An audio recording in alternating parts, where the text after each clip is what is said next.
Welcome to an episode of Barman Saturdays, and it's time to return to this DVD for Crazy for Cars and talk about, Little Cars, The Great Race, which is the most derivative of these car movies, based on obviously being a mockbuster of the Pixar series. Because this one does feature, a great race.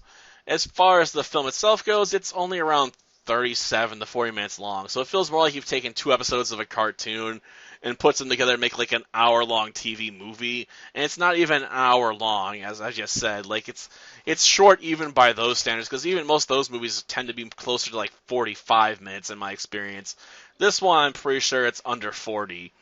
Um, so yeah, they really could have used a bit more material, I think, to reach movie length. This is more like a short, though it's not as short as some of the shorts we're going to be getting later. This one still has an A and B plot, though. In the A plot, we have Cruz, who's in love with his boss's niece, and he really wants to impress her, so he tries asking her out to the big race that's coming up involving the champ, And when he tries to ask her out and brings the tickets, she ends up running off with one of the racers, named Wrangler, who's our villain for this movie, because you can't wrangle the Wrangler, even though he's a dirty cheat. Because he's like, I can't stand losing to the champ again, so he decides to spike his gasoline. Once the champ knocks back a quart of this go juice, I think he'll find his get up and go is all gone. Drink up, champ. Delicious. Oops. Somebody else's mess. I'm out. So he can't race on racing day because, he's super sick and can't move. So, obviously, Cruz volunteers himself, to step in. What if there was someone who is not a racer, at least not yet? Would he qualify? I mean, could he take the champ's spot in the race? Sure, but kid, there's no one. We checked every racetrack from here to Canarsie. You know someone? Maybe. Maybe what? Someone? Who? You're looking at him!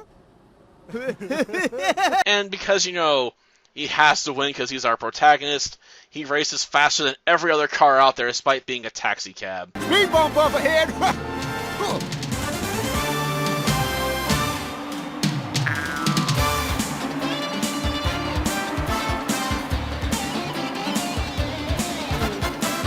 It's the final lap! Come on, Cruz! You can do it!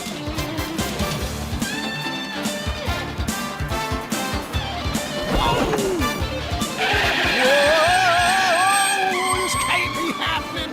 It can't be! No one wrangles the Wrangler! I'm supposed to be champion!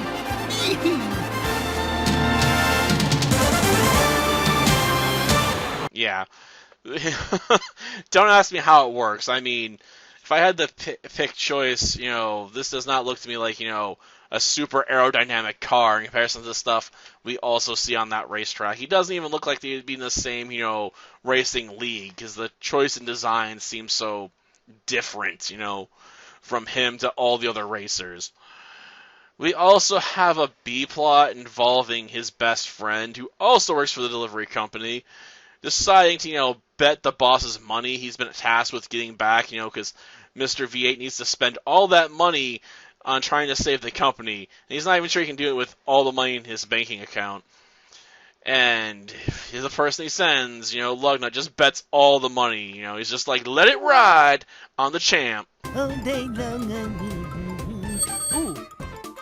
Bet everything on the Raceopolis team and let it ride. And since, we've established that, Cruz, takes the chance place, yeah, they win that bet, I'm a bit surprised it was even still permitted to go on, considering, he's a replacement racer, but I guess they're like, well, he's replacing the champ, I guess we can change the odds, or something, because at the end of the movie, Mr. Bates like, I went from having a sure thing to low odds, so I now have enough money to pay for 20 drivers.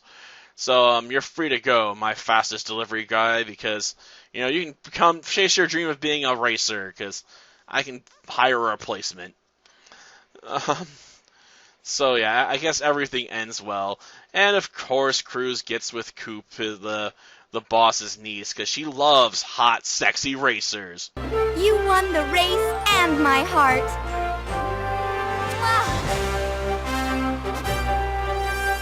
Though I still don't have any clue why they have to say headlights in such a sexy, lustful tone. And those headlights...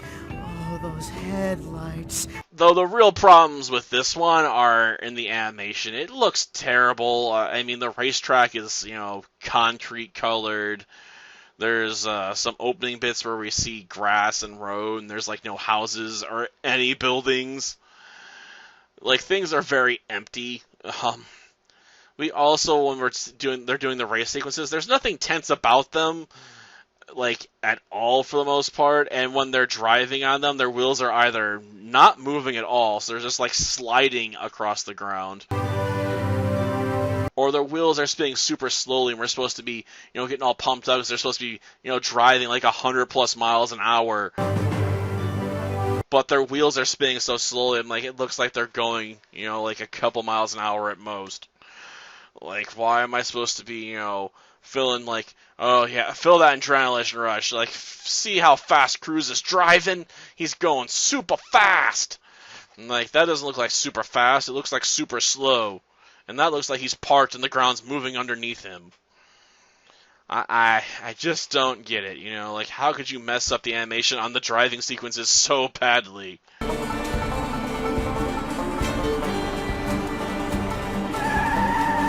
Oh, man. Oh, well, there's worse effects we can talk about in some of the other films. Till next time, then. See ya. You want to learn how to pick up a girl? Come to a pickup truck.